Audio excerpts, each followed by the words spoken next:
번째 만남 마쳤습니다. 새로 다음 주 주일날 새가족반을 10시 15분에 제 사무실에서 시작합니다. 저에게 오셔서 저랑 4번의 만남 새가족반 안 하신 분들은 꼭 참석해 주시기를 바랍니다. 저도 오늘 저를 따라서 한번 같이 한번 하나님 앞에 기도하는 마음으로 지겠습니다. 무엇을 하든지 다 하나님의 영광을 위하여 하라. 우리의 인격이 주님을 닮게 하소서. 우리의 가정과 교회가 건강하게 하소서. 아멘. 제가 시켜서 따라하니까 엄청 따라하지 마시고 뜻을 새기면서 우리 한 해는 기도하는 마음 그렇게 이루어가기를 축원합니다. 20세기 초에 보수주의 신학자였고 성경 주석가였던 에릭 사워라는 분은 우리가 살아가는 현대는 부활의 시기다. 구세주의 부활로 첫 번째 부활이 시작됐고 우리 믿는 자의 부활로 나중에 끝날 것이다. 이 between 두 부활절 사이 중간은 예수 그리스도를 말미암아 생명을 얻은 자들의 영적인 부활이 있다. 그래서 우리는 이 두 부활절 사이를 살고 있는데 첫 부활의 능력이 우리 마지막 부활을 맞이하게 될 것이다 라고 했습니다. 정말 부활의 진리를 멋지게 표현했다고 생각합니다. 물론 우리 믿는 자들의 마지막 부활은 지난 주일에 12절부터 19절까지 말씀을 살펴본 것처럼 육체적, 우리 예수 믿는 사람이 나중에 만나게 될 육체적 부활입니다. 오늘 본문에서 사도 바울이 부활의 완성에 대해서 세 가지 진리를 말하고 있습니다. 첫째는 우리 믿는 자들과 예수 그리스도의 부활과의 관계입니다. 예수님의 부활이 믿고 죽은 우리 그리스도 예수의 우리 믿는 그리스도인들의 첫 열매. 주님께서 먼저 부활하신 것이 나중에 우리가 따라갈 부활의 첫 열매다. 20절 말씀입니다. 그러나 이제 그리스도께서 죽은 자 가운데도 다시 살아 잠자는 자들의 첫 열매가 되었도다라고 했습니다. 여기 그러나라고 시작한 것은 지난주에 보았던 12절부터 19절까지의 말씀처럼 부활이 사실이 아니라면 우리의 믿음도 헛것이고 우리가 정말 제일 불쌍한 사람이라고 얘기하는데 그렇지 않다는 것이죠. 예수님께서 죽음을 지시고 부활하심으로 말미암아 잠자는 자 이미 믿고 죽은 자들의 첫 열매가 되셨다는 겁니다. 이 첫 열매라는 뜻은 앞으로 거둘 많은 열매의 제일 처음 열매를 가리키는 것이죠. 즉 예수님께서 하나님 앞에서 죽음을 이기시고 다시 사셨다고 한다면 모든 믿는 자들도 하나님 앞에서 모두 다 의롭다움을 받고 훗날 다시 따라서 산다라는 것입니다. 그런데 예수님 오시기 바로 전에 구약 백성들에게 있어서 이스라엘 사람들이 첫 예배라고 하는 것에는 또 다른 의미가 있었습니다. 이스라엘 사람들에게 주님이 하나님께서 율법을 주셨는데 레위기서 23장 10절에 있는 대로 이스라엘 사람들은 첫 열매를 추수한 첫 열매를 하나님께 우선 바쳤습니다. 모든 게 다 하나님 것이지만 그렇지만 이 땅에서 먹고 살아야 하기 때문에 모든 걸 다 바치지는 못했습니다. 그러나 항상 첫 열매는 구별하여 바쳤습니다. 그것이 모든 것이 다 주님께로 왔다고 하는 것을 인정하는 고백하는 신앙의 표시였습니다. 그래서 하나님께서 이 믿음으로 바치는 첫 열매를 하나님 받으시면 나머지 모든 것도 다 하나님이 받으신다 하는 것이 되는 것이었습니다. 즉 하나님께서 아들의 순종, 우리 예수님께서 죽기까지 순종하신 그 십자가의 죽음과 부활을 받으심으로 그를 믿고 따르는 우리를 그렇게 우리 주님께서 하나님께서 받으신다는 것입니다. 거기에 첫 열매의 의미가 있다는 겁니다. 사실 이 원리는 또 다른 데서 찾아볼 수 있는데 이스라엘 백성들에게 중요한 것은 대속죄일에 The Day of Atonement 1년에 한 번인 그 대속죄일에 백성들의 중보자인 대제사장이 지성소에 들어갔다가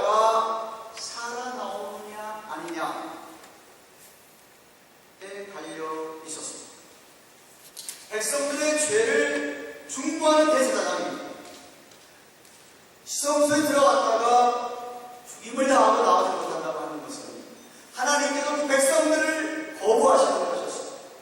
죄를 용서하지 않는 것이었습니다. 그런데 대제사장이 1년에 한 번 들어가는 그 대속죄인데 지성소에 들어갔다가 살아나오는 경우는 백성들의 죄를 용서하신다는 표시였습니다.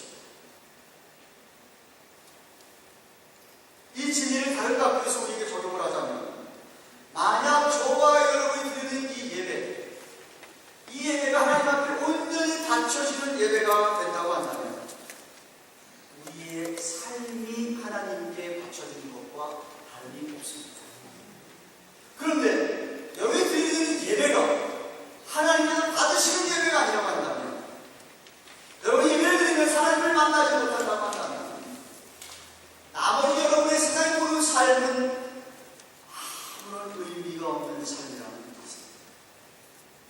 왜냐하면 예배가 우리의 첫 열매이기 때문에 그렇습니다.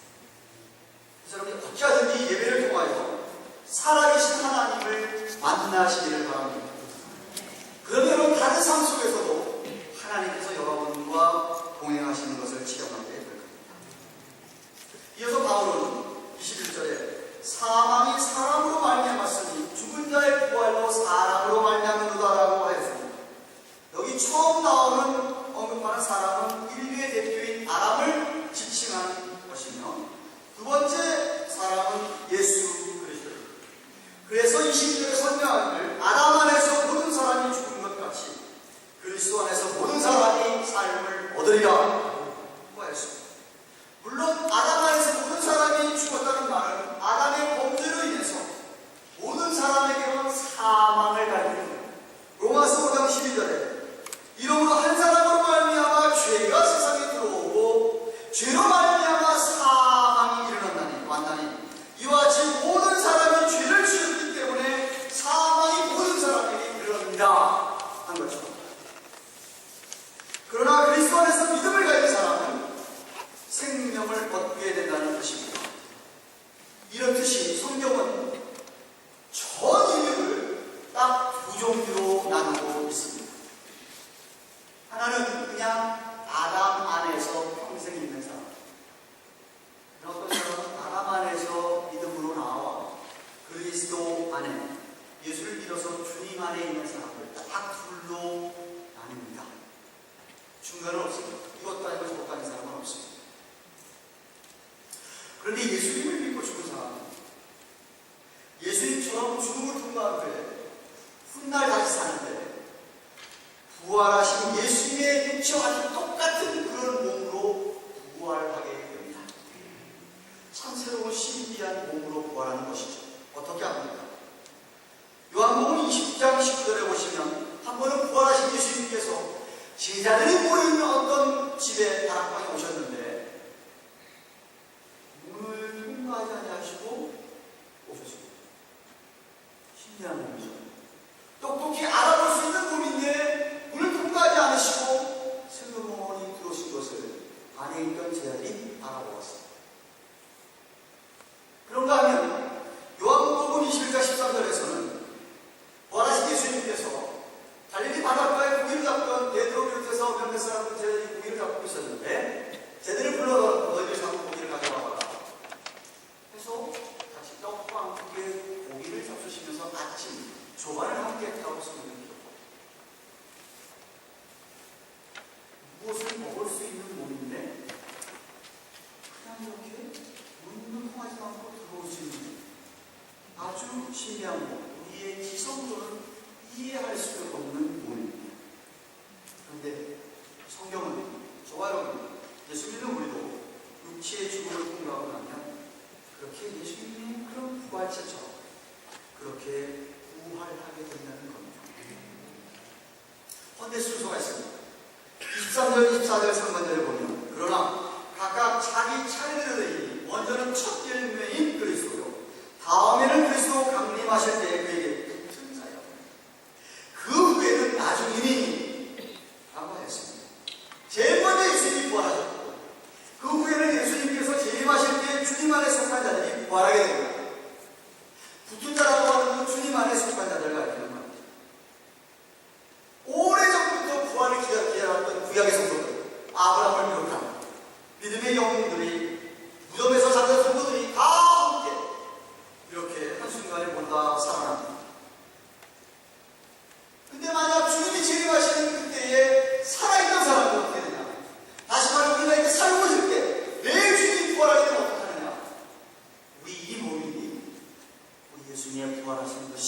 진지한 영적인 동로, 변화해서 주님과 함께 삽니다.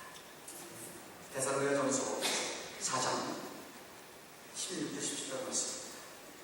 주께서 호령과 천사장의 소리와 하나님의 나팔로 친히 흘러서 강림하시니 그리스도 안에서 죽은 자들의 먼저 일어나고 그의 우리 살아남은 자로 저희와 함께 구름 속으로 끌어올려 공중에서 주를 영접하게 하시니 그에 우리가 항상 주와 함께 있겠다고 말씀하셨습니다. 그러면 여러분, 이 부활의 진리를 믿는 사람들은 삶에, 현재 살아가는 삶에 영향을 미치게 되어 있습니다. 왜? 세상의 종말입니다. 종말이면 주님 재림하시니 그때 죽었던 인사람들이 나도 만약 살아있으면 이게 바뀌게 돼서 주님 부활로 주님을 만나게 되는구나. 그러면 아까 얘기한 것처럼 주님께 붙어 있어야 돼요. 그리스도 안에 있어요. 그래서 안에서 아담 안에서 예수 그리스도를 믿음으로 말미암아 주님 안으로 옮겨졌다고 한다. 주님의 몸처럼 변화돼서 구원할 것에 동참하는 그러한 삶을 살게 되어 있습니다. 무슨 얘기냐면 아담 안에 있다가 그리스도 안에 있다가 그리스도 안에 있다가 아담 안에 이렇게 들락날락 할 수가 없습니다. 그럴 수가 없습니다. 천국에 갔다가 지옥에 갔다가 지옥에 갔다가 천국 갔다가 그럴 수가 없습니다. 안 믿으시네?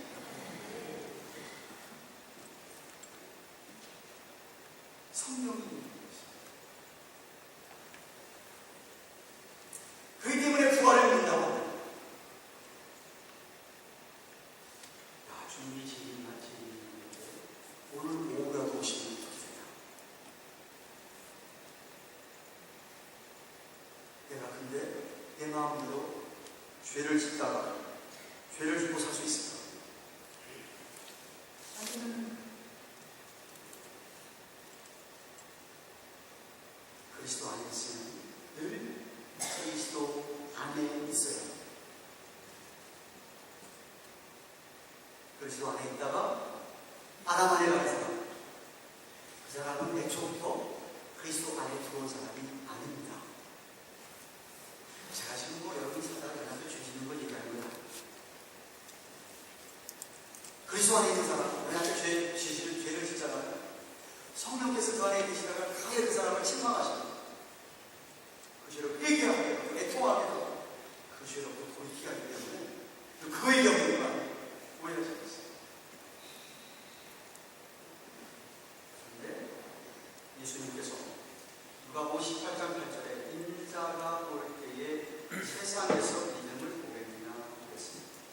무슨 이야기냐면 우리 주님이 재림하시면 세상에 많은 사람이 있는데 그게 정말 이런 순수한 믿음을 가지고 거짓 없이 주를 믿는 자가 많지 않겠다는 이야기입니다. 세상 인구가 75억입니다. 75억 가운데서 캐톨릭 신자를 포함해서 이유 가진 사람을 크리스천의 인구를 3분의 1 정도로 봅니다. 그런데 정말 성경 신학자들, 목사들 그 30% 가운데서 천주교 다닌 사람 가운데 구원받는 사람은 아주 적습니다. 천주교 교리가 워낙 잘못된 교리들을 갖고 있습니다. 그래서 불구하고 수정된 사람이 몇몇 있어서 아주 퍼센트가 적습니다.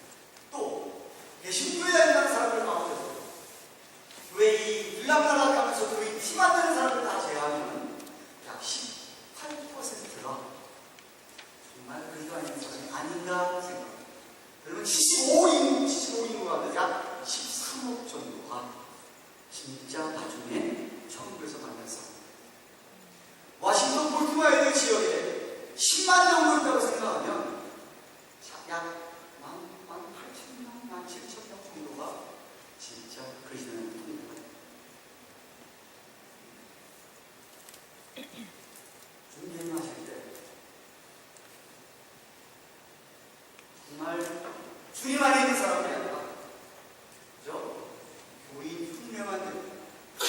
성경책 들고 교회만 왔다 갔다 하는 사람들이 많을 거라고 생각합니다.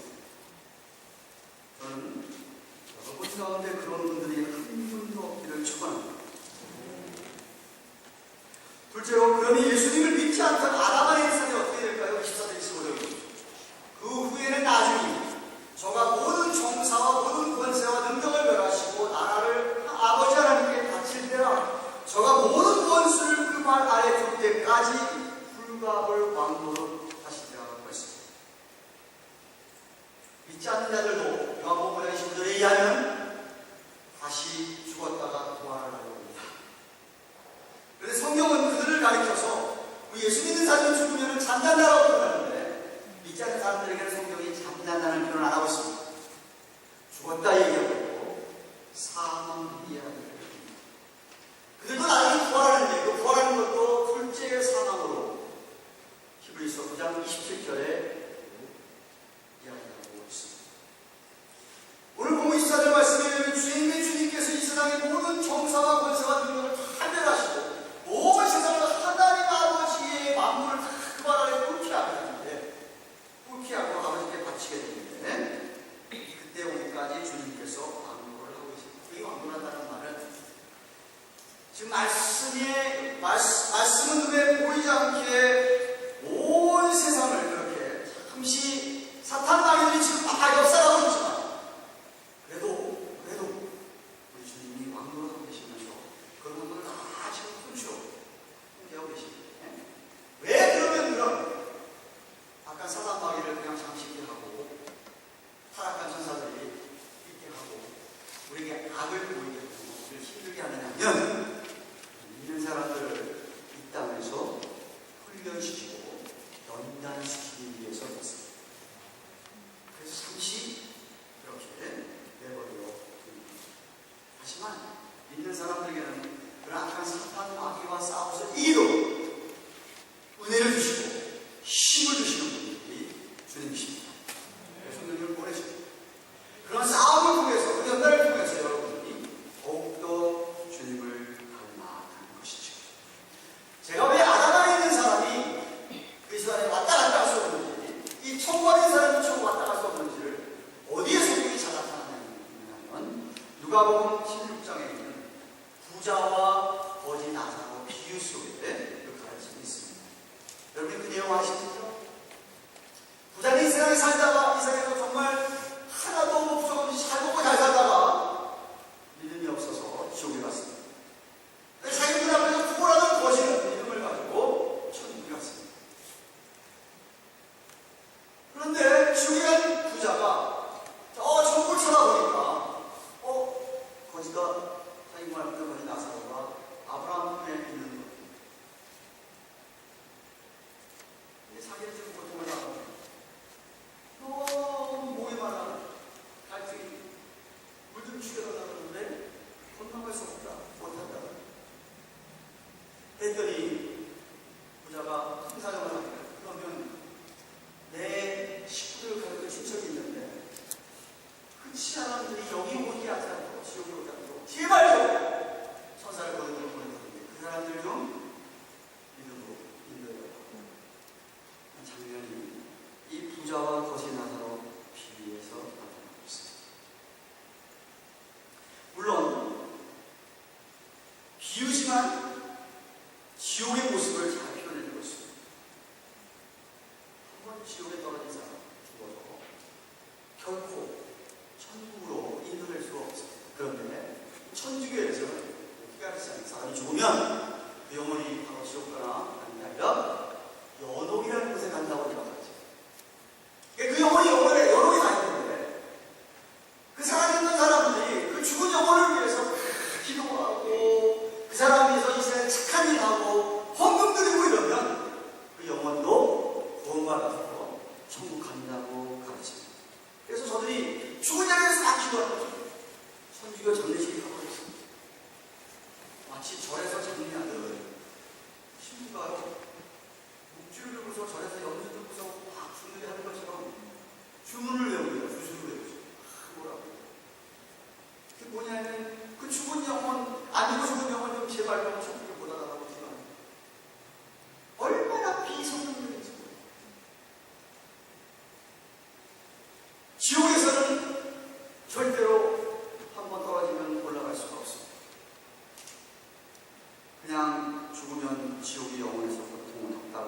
주님 재림하시는 순서에 따라서 그리고 부활해서 어디 가느냐 하면 둘째 사망이라고 생각하는데 영혼만 고통만 해도 육체까지 고통을 받는 거예요.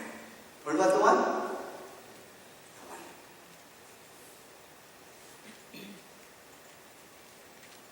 자신의 죄값을 해결해 주고 있기 때문에 영원토록 지옥에서 이게 둘째 사망이라고 정의합니다. 그러니까 여러분, 세상에 사는 사람들이 이 세상을 잠시 잠깐 살아가는 이 세상을 그냥 대충 살다 죽으면 그만이지 라고 생각하는 사람, 정말로 안타까운 삶, 정말로 불쌍한 삶, 그렇게 어리석은 사람은 없는 것이죠. 이 지혜를 보입니다. 그 외에 천국과 지옥에 관한 무슨 말씀을 성경에서 더 자세히 설명하고 있지 않아 자세히 모르겠지만 언젠가 말씀드렸듯이 성경에서 언급하고 있는 것을 필요로 생각하면 천국에도 분명히 차이가 있고 사람들은 다 다릅니다. 지옥에도 그 인생을 어떻게 살아가느냐에 따라서 다 차이가 있을 것이다 하는 것이죠. 이 하나님이 공평성이야. 공의로 오신 하나님이십니다. 정말 확실한 건 뭐냐? 아담 안에 있던 사람, 그 사람들과 그리스도 안에 있던 사람들의 운명은 영원히 갈라지게 됩니다. 그리고 분명히 일이 없어야 돼 종말은 있다는 것이죠. 확실히 믿으시면 좋아합니다. 셋째로 부활과 우주 만물과의 관계를 26절에서 28절 마지막 절까지 설명합니다. 26절에 맨 나중에 멸망받은 원수는 사망이라. 이 말씀은 사망이라는 것은 사람을 일시적으로 붙들어둘 뿐이다. 영원히 죽음이라는 게 아니다라는 뜻입니다. 제가 좀 전에 설명을 드렸습니다. 주님이 재림하셔서 세상을 심판하실 때는 사망의 효력을 잃어버려요. 그리고 이 주 만물을 새로워질 겁니다. 사도 요한은 계시록 21장 1절에서 그리고 내가 새하늘과 새 땅을 보니 처음 하늘과 처음 땅이 없어졌고 바다도 다시 있지 않노라라고 다른 계시를 기록하고 있습니다. 지금 우리 눈에 보이는 이 우주 만물을 다 사라지고 새로운 세계가 펼쳐지게 될 겁니다. 본문 27절 28절 보시면 만물을 저의 발 아래 두셨다 했으니 만물을 아래 둔다 말씀하실 때 만물이 저의 아래 두시니까 그 주에 들지 않는 것은 분명하도다. 만물을 저에게 복종하게 하신 때에는 아들 자신도 그때 만물을 자기에게 복종케 하신 이게 복종케 되리니 이는 하나님이 만유해 주어서 만유하게 계십니다라고 했습니다. 무슨 말입니까? 우리 예수님이 만물을 그 발 아래 둔다고 했으니까 자기는 거기 안 왔는 게 아닙니다. 당연하지 예수님은 피조물이 아닙니다. 예수님께서 하신 일이 뭐냐? 모든 피조물을 다 하나님 앞에 복종케 하는 거예요. 모든 사람, 모든 동물, 타락한 천사들까지 다 포함해서 다 주님 아래 무릎을 꿇게 하는 거예요. 그런데 예수님은 자신의 임무를 다합니다. 하나님 앞에 복종하시죠. 그러므로 재림하시기 전까지 오늘날까지 우리 주님께서 이렇게 아까 얘기했지만 악한 자를 아는 타락한 천사들을 못된 일 하도록 내버리신 이유는 믿는 자들을 훈련시켰습니다. 어떻게든지 거짓이 없는 순수한 신앙으로 주님을 닮아가는 성숙한 그리스도인으로 빚으시기 바랍니다. 그래야 그 영광의 부활을 맞아야 합니다. 여러분 정말 이런 진리를 안다고 한다면 제발 잠깨 부리지 말아요. 온전히 훈련을 받아서 주님 원하시는 모습으로 변화되고 해야 정말 믿음이 있는 지혜로운 사람들이 아니겠습니까? 사랑하는 교환가족 여러분, 말씀을 했습니다. 여러분들은 다 예수 그리스도 안에 계신 분들로 믿습니다. 아는 분이 한 분이라도 있다고 한다면 여러분 정말 마음을 돌이키겠습니다. 그리스도 안으로 들어오시기를 주님의 이름으로 축원합니다. 만약 여러분들이 주님 안에 있다고 한다면 여러분은 부활의 첫 열매 되신 예수님을 따라서 부활하게 될 것입니다. 영생의 부활, 천국에서 영원히 주님과 함께 살 것입니다. 정말 여러분 이 땅에 살면서 그 주님을 위해서 실수하고 봉사하고 있다고 한다면 우리에게 정말 칭찬과 함께 상급이 주어질 것입니다. 그렇지 않고 만약 아직도 아담 안에 죄 가운데 있는 자들,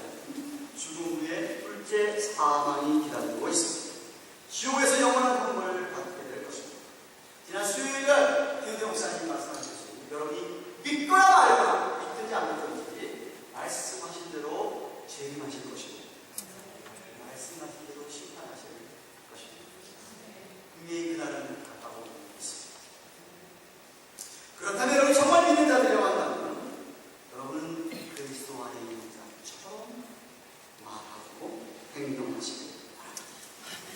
사도 바울의 사도 바울 서식에 종종 믿는 사람은 예수 그리스도의 옷을 입었다. 이게 무슨 뜻이냐?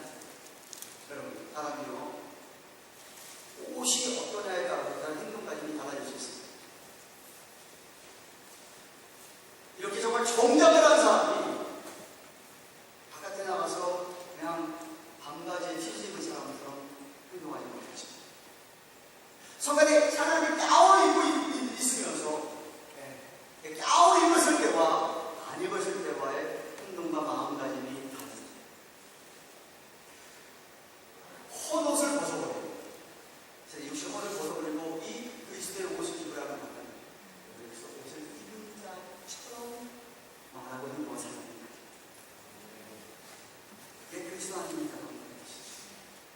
여러분이 그렇게 그리스도의 옷을 입은 자처럼 이 어두운 세상에 빛을 비추고 사시기를 바랍니다. 정말 여러분 오늘 교회를 떠나서 오후에 식사를 해야 되는데 그 순간에 주님이 오셔도 괜찮은 삶을 사십시오. 그래도 나는 기쁘고독하게 주님을 맞이하십니다. 그런 삶이 그렇고 여러분이 만약에 죄 안에 거하다가 부끄러운 술집가서 술 한잔하고 있는 주님 오시면 어떡합니까?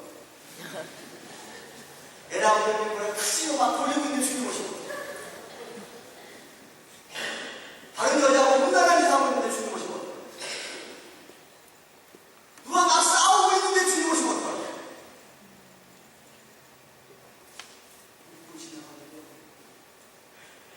우리가 정말론적인 신앙을 가지고 있어요. 우리가 지금 주님 모시고 떳떳하게 사시는 것이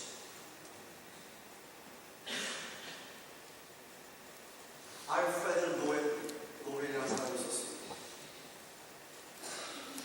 1897년에 그 유명한 다이너마이트를 발명했어요. 사람들 깜짝 놀라겠어요. 이 사람이 폭발물을 발명한 실험을 거치면서 많은 사고를 하는 사람들이 많이 죽기도 했어요. 그런데 전쟁하기를 좋아하는 사람들이 히트를 쳤습니다. 돈을 엄청 벌어들였습니다.